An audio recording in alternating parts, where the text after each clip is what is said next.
இயேசுவின் அன்பு இதயங்களுக்கு காலை வணக்கம்.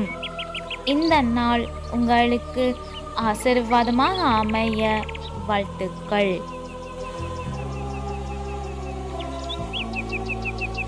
இப்புதிய நாளுக்கான ஆசீர்வாத இறைவசனம் திருப்பாடல்கள் அதிகாரம் 31 இறை வார்த்தை 3.